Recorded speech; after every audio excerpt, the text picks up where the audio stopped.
เอาพี่น้อยเนาะกระโตกน้องเพิ่นกา มีแต่ใบพี่น้อยเนาะบ่มีขากระโตกก็ได้มากินข้าวกินน้ำกับน้องมาดีก่อนพี่น้อยเนาะเบิ่งให้พี่น้องเบิ่งกระโตกเราก่อนพี่น้อยเนาะขาไปใช่อะไรเนี่ยมีสำนีบ่ขามโอ้เป็นโยมทั้งแท่งพี่น้อยเนาะนากันนาเอ้าแกะน้องซ้อนเป็นหิวข้าวหิวน้ำตัดภาพนี่บ้านนี้ก็บ่โตยังอยู่ป่ากล้วยคือเก่าโอ้สบายดีผู้สาว สาวไปอาบน้ำพี่น้อยเนาะ พี่น้อยฮึบโอ้ยเกือบล้ม บ้านยังนอกอันนี้บ้านตาแฮโอ้ผู้สาวกินดีเพิ่นก็ไปอาบน้ำพี่น้องเนาะไปพี่น้อยเนาะติดตามมาชมกันอีกตอนนี้ก็ออกมาได้ชิฮอดทางใหญ่เลยเนาะเป็นหมู่บ้านในกลางป่าเยอะพี่น้อง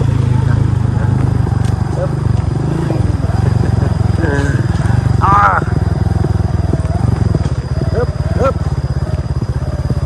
อ้หมู่บ้านเพิ่นก็บ่ได้ใหญ่ปานใดเนาะโทษพี่น้อยเนาะใกล้สิฮอดแล้วบ่ต้องสอนทางใหญ่นี่ทางใหญ่นะแม่นพอแล้วเอ้า ใช่ มันจะได้ก็ฮอดเฮือนคนอีกโอ้4 โมงเลยเนาะน้องเนาะโอ้นี่เป็นโรงเรียนเลยเนาะนี่เนาะไปพี่น้อยเนาะเฮ็ดวาดขอให้อึ๊บปั๊บผ่านน้ำกินนี่ผู้สาวกำลังออกลงไปอาบน้ำพี่น้อยเนาะก็เป็นชาวบ้านสะแฮเพิ่นสิไปอาบน้ำเนาะแต่ว่าเพิ่นก็บ่มาอาบที่นี่เนาะน้องเนาะทุกคนก็มีห้วยเนาะทุกคนมันเป็นป่าเนาะอยู่พี่ก็มีพี่น้อยเนาะชาวบ้านเพิ่นอาบน้ำอ๊อบ เย็นมาไปโต้ โอ้น้องเพิ่นก็บ่ใส่เสื้อผ้าพี่น้อยเนาะขออนุญาตผ่านไปก่อนกันแล้วกันปึ๊บไปจ้ะไปพี่น้อยเนาะจังหวัดสีแดงมันจะคลิปนี่พี่น้อยเนาะฝั่งแน่น้องชอนมาจากเป็นหนุมานเกือกต้มเลยนี่เป็นทางพี่น้อยเนาะปึ๊บเนาะผ่านมากอะ2-3 หมู่บ้านเลยได้นี่เนาะ หมู่บ้านเมื่อกี้นี่กันยังไม่เคยเข้าไปเทื่อพี่น้อยเนาะถือว่าเปิดประสบการณ์ใหม่เข้ามาเพิ่งอีกเนาะแต่ว่าเห็นเพื่อนในตู้รังหนึ่งจริงเพื่อนในตู้รู้ว่าเพื่อนนั้นน้องน้อยบอกเนาะเดี๋ยวไว้ข้าวหน้าก่อนพี่น้อยเนาะ เขาซีดอะไรยังไงเขาซีดอ๋อนี่คือเพิ่นฉีดหญ้าป่ะน้องอ๋อหญ้ากะสิตายจังซี่เนาะเฮากะสิได้ข้าวลายโอ้เนาะฮึบเอาเนาะเผื่อมีผู้ใหญ่ใจดีเพิ่นแนมเห็นต้องขยันหมั่นเพียรของเจ้าเนาะแข่งเรือแข่งกันได้พี่น้อยเนาะแข่งบุญวาสนาแข่งกันบ่ได้พี่น้อยเนาะไปเท่ากับนี่จะเป็นกำลังใจให้น้องเพิ่นเนาะจะมาถ่ายทำให้พี่น้องนะครับไปชมพี่น้อยเนาะฮึบโอ้สบายดีไอ้เจ้าขายยังขายสินโดยโอ้ขอบใจโอ้มีน้ำมันสำรองอีกแล้วกันเนาะไปเนาะเป็นชาวบ้านเป็นพี่น้อยเนาะออกมาจากหมู่บ้านนี่แหละไปพี่น้องข้างหน้านี่บ้านสมุนเนาะโดยบ้านพี่น้อยเนาะคนแรกที่ตามชมกันอีกอยู่บ้านสมุนกันแล้วกันเนาะตัดภาพมาบ้านนี้ก็ฮอดเรือนอดชานเรียบร้อยทั้งน้องซ้อนกับเมื่อยโรยลาเขาแล้วเนาะ ไปน้องเก็บรถเก็บล่างก่อนไปกินข้าวกันหรือว่าซื้อข้าวมากินโอ้ทั้งตู้พ่อมันมาแต่หาปลาเลยต้นเนาะโอ้ได้หลายอยู่บ่เบิ่งก่อนใช่ป่ะอึ๊บโธ่โอ้ไปใส่มองมาเมื่อกี้นี่เห็นป่ะปลาขอกั้งไปเลยเนาะโอ้ปลาขอดีนะ แม่นปลากั้ง ปลายังนี่ ปลาน้ำปลาเย็นไปทั้งบ่แม่นปลากั้ง มันปลาขอกั้งเนาะแต่ว่างามปลาอยู่ไปเลยเนาะครับร้อยเลยไปเลยเนาะ เห็นแต่มูลมรดกซ้อนแหละ ฮะ มูลมรดกปลาแหละอยู่ซ้อนแหละเมนเนาะพ่อเนาะได้ทำนี่ป่ะโอ้1 ข้าวป่ะฮะมื้อนี้บ่ได้เติมเนาะมื้อนี้เนาะ ดีแล้วเนาะลูกเฮาก็ใหญ่แล้วยันลูกเพิ่นอายหมู่คู่เนาะเอ้าถ้าเฮาก็สิพาน้องทอดไปกินข้าวกินน้ำก่อนพี่น้องเนาะ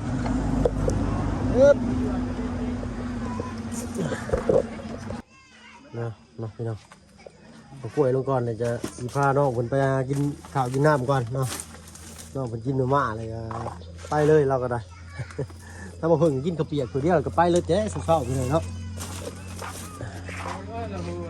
เนาะตัดภาพมาบัดนี้ก็อยู่บ้านจุดซองของน้องซ้อนหลังจากที่เราไปบุกป่าพาดงมากก็ถือว่าผจญภัยพี่น้อยเนาะ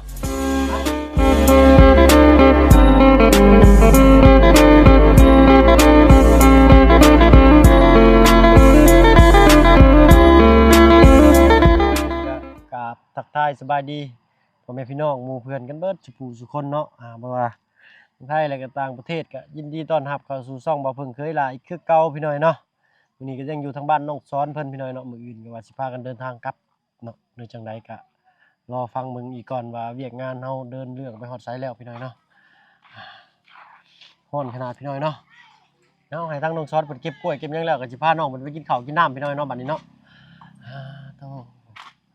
อื่นบ่ได้นี่สิได้เอาขึ้นรถมื้อนี้เอาไว้ในรถบ่ได้ป๊อดคือใหญ่พี่น้อยเนาะน้องเพิ่นก็บุกป่าพาดงไปนำกันพิลึกพิลีเนาะ วันนี้ก็จะเป็นว่านอนเว้น งามบ่พ่อเลยน้องซ้อนเพิ่น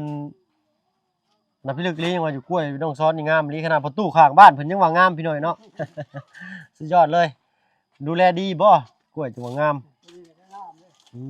เนาะโอ้กล้วยน้องเพิ่นอันนี้ยังบ่ทันแก่บ่พ่อหักชุกพอกินได้อยู่ดอกเนาะอันนี้นี่แก่คักกะลีอันนี้เนาะ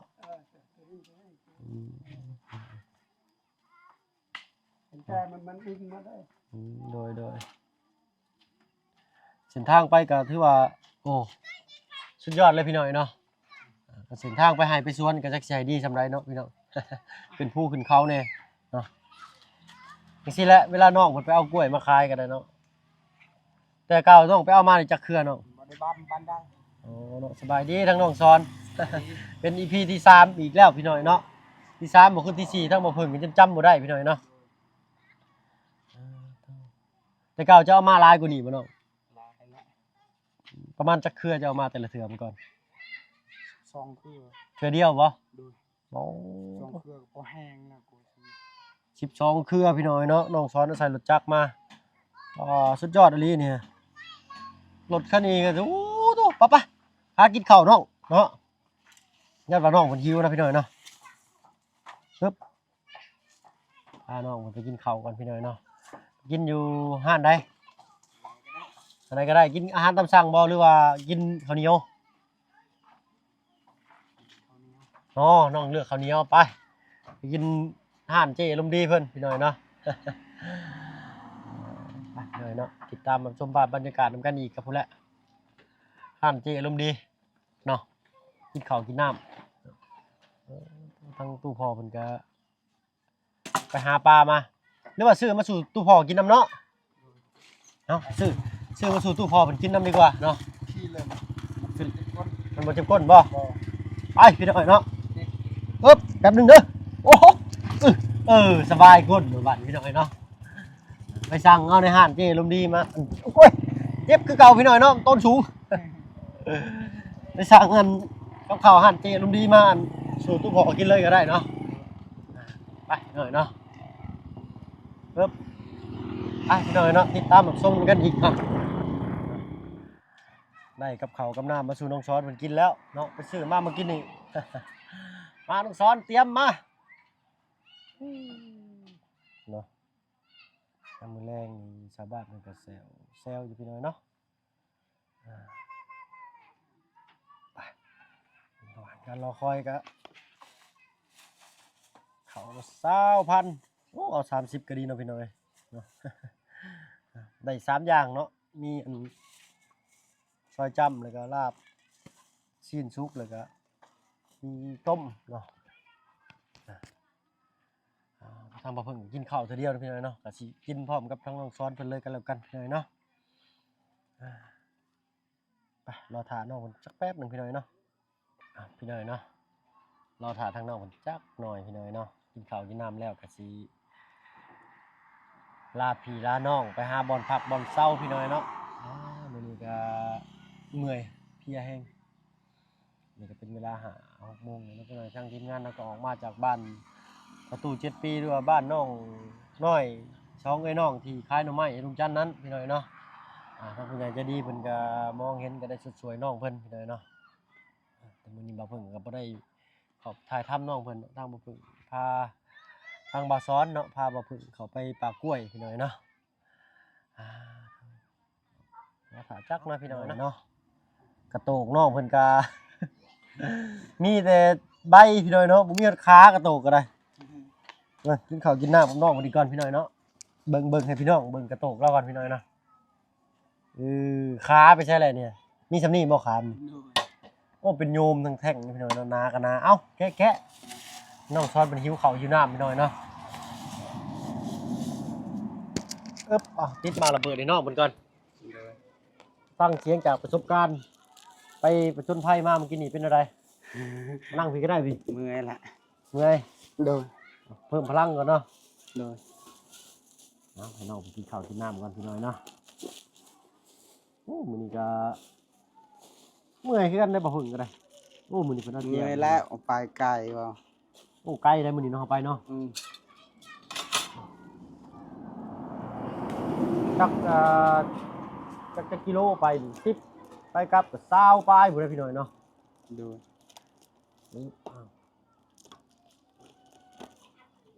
ถ้วยเจ้าก็มีสำนีเนาะน้องเนาะโดยมาบัดหนาเด้อหมดเลยได้ถ้วยนี่เข้าไปเลยเนาะได้แหละคนเฮาก็ได้เกือบจะใส่เบอร์42เนาะโดยเป็นเกือบน้องคนนึงก็พี่น้องเบอร์12 43นั่น42 43ได้อยู่เนาะโดยเบิ่งก่อนพี่น้อยเนาะเผื่อมีผู้ใหญ่ใจดีอยากให้ซื้อเกือบให้น้องซ้อนเพิ่นพี่น้อยเนาะหวังว่าผู้ใหญ่ใจดีสิซอยน้องซ้อนเพิ่นเนาะหลายเรื่องนี่แหละพี่น้อยเนาะน้องเพิ่นก็ไปทางให้ก็ใส่มือทางหมู่คู่มันใช้จักเนาะโดย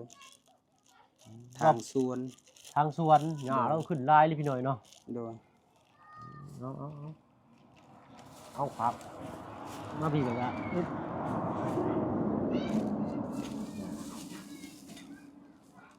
ไอ้ยืมเป็นน้องซ้อนมีข้าวกินเอาโอ้ยเข้าประตูเพิ่นถ้าพอได้จับเพิ่นมากินแม่โดยโอ้ยไปซื้อมาอีกพี่น้องไอ้น้องนี่เนาะเพื่อจะได้เพื่อเอาเด้อประตูกินข้าวมาเพื่อจะได้เพื่อจะโดยแล้ววะน้องซ้อนบ่วงก็มี3คันบ่น้องเรากัดจนบ่วงบุ้มเบิดพี่น้องเนาะบ่แม่นเนาะเอาไปงัดแขวปลาไปจักอันนี้มาพี่น้อยเนาะพาน้องกินข้าวกันโอเค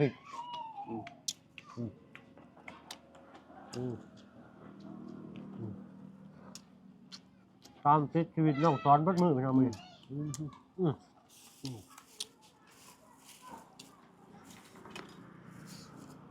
แซ่บได้หั่นเจลมดีเพิ่นนี่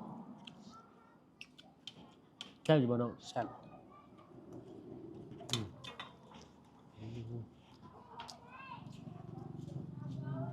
เขาตัวนี้ก็มีกินตัวนี้ก่อนก็ได้อันนี้วาง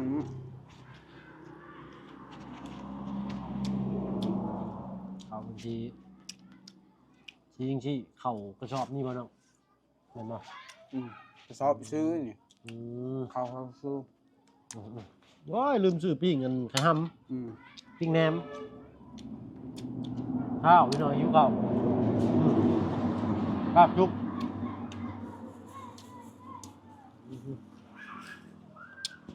มาเด้อกินข้าวเด้อลืมบอกมาเด้อกินข้าวเด้อ FC เอ้ยบ่ FC เอ้ยข้าวเด้อบ่FC ทุกคนกินข้าวเด้อลืมบอกเลยภาษาบ้านเจ้าเอิ้นได้เลยเนาะ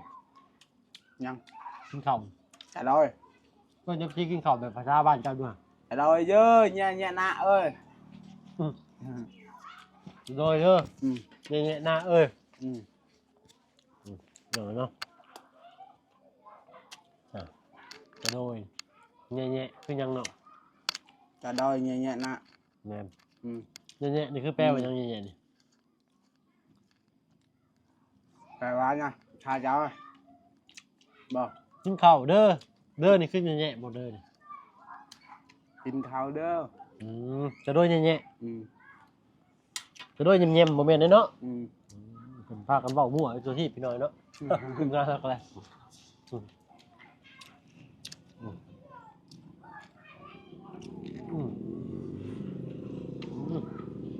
นี่มาคิกไปร้านแห้งๆนี่เป็นแคบท้อง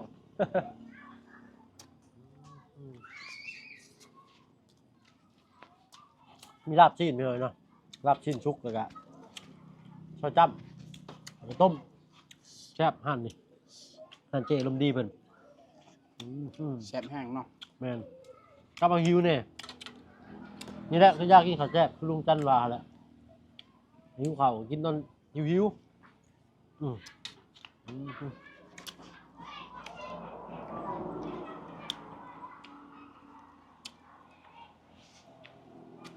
กล้วยป้าไว้ตารางบ่ครับ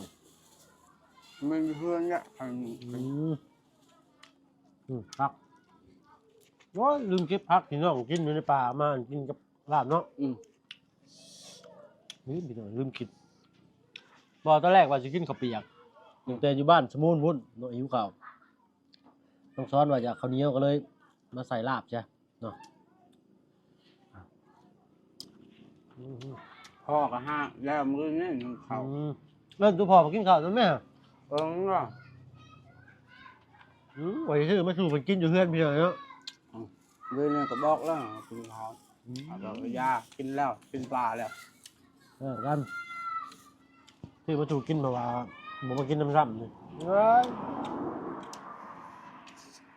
จริงๆก็พานุซ้อนนั่งกินอยู่ห้านเจร่มดีเบิ่งผู้สาวได้นุซ้อนเนาะ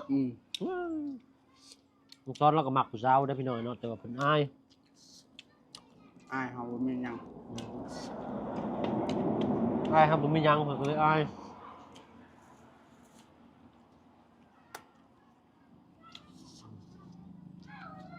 คือข้าวก็ข้าวกินจะมือ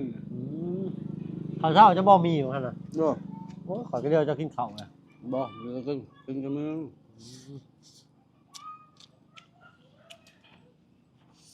ลุยปลา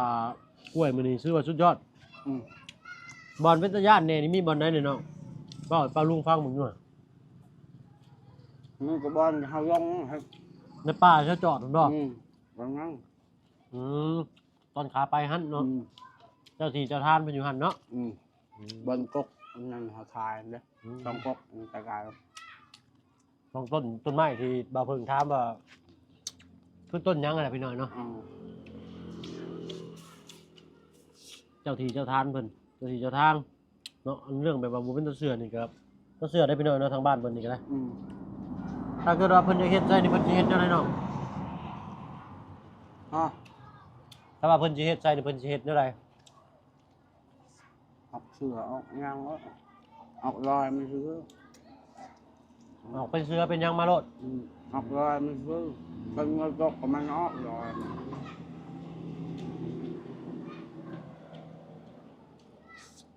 ญาติพี่น้อยเนาะมาแล้วก็ได้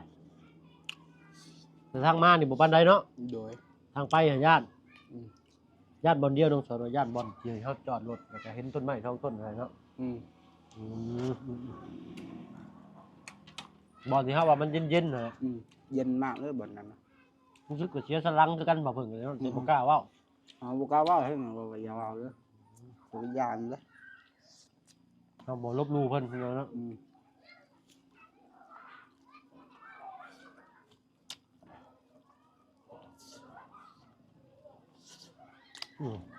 ไปน้ำค้ามาน้ำแข็งก็อยู่บนไผบนมันได้เนาะ อยู่ไผ่อยู่มันแหละ เราบ่ได้ไปลบหลู่หรอกพี่น้อยเนาะไปกันไปเบิ่งเก็บภาพบรรยากาศให้พี่น้องเบิ่งนี่แหละเนาะเปลี่ยนแบบว่าเปลี่ยนวิวทิวทัศน์เห็นชัดคักอะลีบ่าวเพิ่งฮะเนาะจักปลาลุงสิเห็นหรือบ่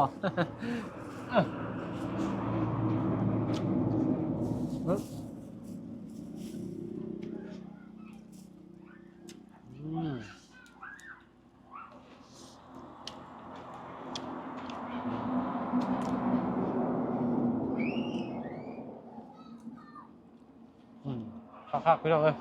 เนาะเอ้าขออนุญาตกินข้าวกินน้ำกันพี่น้องนะไปเนาะสำหรับคลิปนี้ก็ สิขอลาลงแล้วไปหน่อยเนาะเพราะว่าใช้เวลาอยู่กับคลิปนี้มาหลายคลิปแล้วเนาะนั่นพี่น้องปะลุง FC เบื่อมวนหรือผิดพลาดประการใดก็คอมเมนต์มาบอกมาเตือนกันได้เด้อพี่น้องเนาะขอให้ปะลุงเป็นกำลังเชียงใจเบาเพิ่นอย่างนี้เด้อพี่น้องเนาะกับน้องสอนรามเนาะสำหรับคลิปนี้ลาแล้วเอาเป็นว่าสบายดีเนาะสบายดีน้องสอนเนาะสบายดีปะลุง FC ปลาลุงสวัสดี FC ทุกคน โดยเนาะขอลาแล้วมื้อนี้พ่อกันคลิปหน้า